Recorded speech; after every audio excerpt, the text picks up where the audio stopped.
Democrats once again appearing to endorse threats against Republicans, this time from Congresswoman Jasmine Crockett. I think that you punch. I think you punch. I think you're okay with you okay with punching. But like, it's Ted Cruz. I mean, like, this dude has to be knocked over the head, like, hard, right? Like, there is no niceties with him. Fox News contributor and senior writer for the Washington Examiner, Joe Concha, joins us now. Joe, good morning to you. So Axios had a piece yesterday claiming that Democrats are in a deep, dark hole with no party leader and the lowest favorability rating ever. And comments like this from Jasmine Crockett talking about punching, whether verbal or otherwise, certainly doesn't help that cause. Yeah, Carly, I mean, Jasmine Crockett in the past few days has called for Elon Musk to be, quote, taken down. She wants that as a present for her birthday. Then, as you just played, advocating punching opponents like Ted Cruz has to be knocked over the head, like, hard. Lest we forget there were, 2 assassination attempts on Donald Trump's life last year? One that, if he didn't turn very hard to the right, he would have been assassinated on national television. This sort of rhetoric cannot stand. But I guess this is what gets you on CNN, MSNBC, and wherever she was being interviewed on that particular clip yesterday. She is booked all the time because she says things like this, so I guess expect it to continue. But if you're a responsible network, you would say, all right, we can't put somebody on this that's advocating violence against her opponents, but that's exactly what's happening. That's what gets rewarded, and that's a shame. Yeah, she went on to say that, no, I'm not inciting violence in any way, shape, or form. What do you make of that sort of, I can't even call it a walk-back attempt, that attempt at a walk-back? It's not.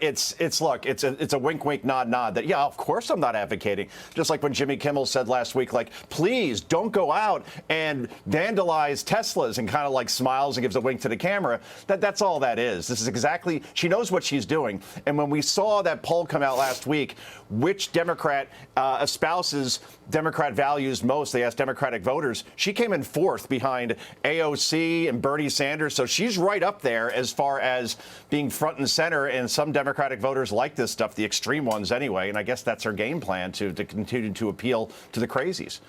Meanwhile, Joe, Bill Maher, the popular liberal commentator, recently announced that he's going to the White House to meet with President Trump. And he was discussing his plans with comedian Andrew Schultz and even provided some insight on what he's going to wear to the White House. Listen to this.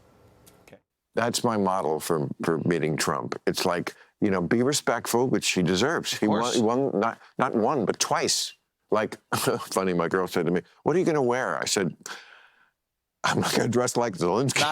Not a Lululemon outfit. It's not going to be a black T-shirt. Zelensky pulled up looking like a yoga instructor. Not going to be a black T-shirt, man. Yeah. I am wearing a suit and tie. He's wearing a suit and tie, no black T-shirt. And, you know, Joe, at one point, even Andrew Schultz and Bill Maher, they both agreed that Donald Trump's willingness to sit down and talk to anybody is one of the reasons he won the election. At one point, Donald Trump even had a $5 million lawsuit against Bill Maher out. Now they're going to be having a nice conversation at the White House together.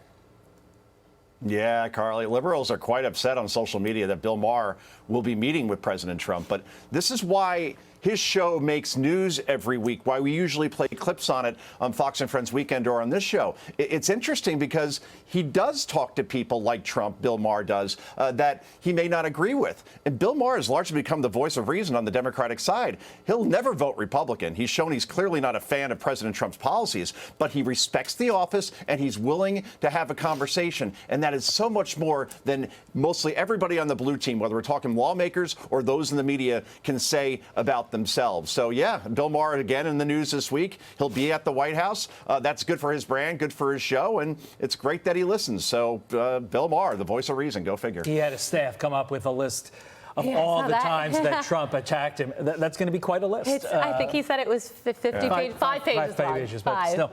Finally, speaking of the White House, former White House press secretary KJP, haven't said that name or those initials in a while, Karine Jean-Pierre, commenting on her post-White House life. Quote, she told People magazine, it was an honor and a privilege to have the job and to have done it for 2.5 years, but I don't miss it. She went on to say that she's enjoying hanging out with her family, specifically her child. That's all well and good. Joe, your reaction? Well, it's funny that KJP says that she doesn't miss it, because I'm certain that almost no one misses her.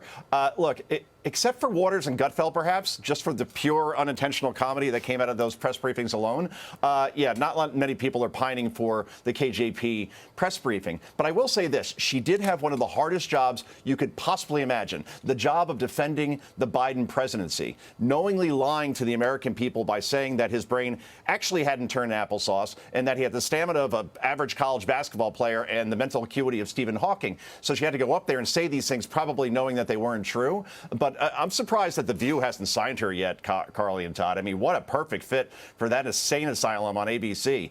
And most press secretaries do get signed to work in cable news, but for some strange reason, that has not happened yet with Karine Jean-Pierre. Go figure. But I guess she gets to spend time with her family. And, you know, after living in Washington, this could be a very nice time for her. Yeah, and if that changes and she does get assigned to The View and she accepts, Joe, you could say, I told you so. Joe Concha live for us. Thanks, this morning. right. Thank you so much. We appreciate it. I'm Steve Doocy. I'm Brian Kilmeade. And I'm Ainsley Earhart. And click here to subscribe to the Fox News YouTube page to catch our hottest interviews and most compelling analysis.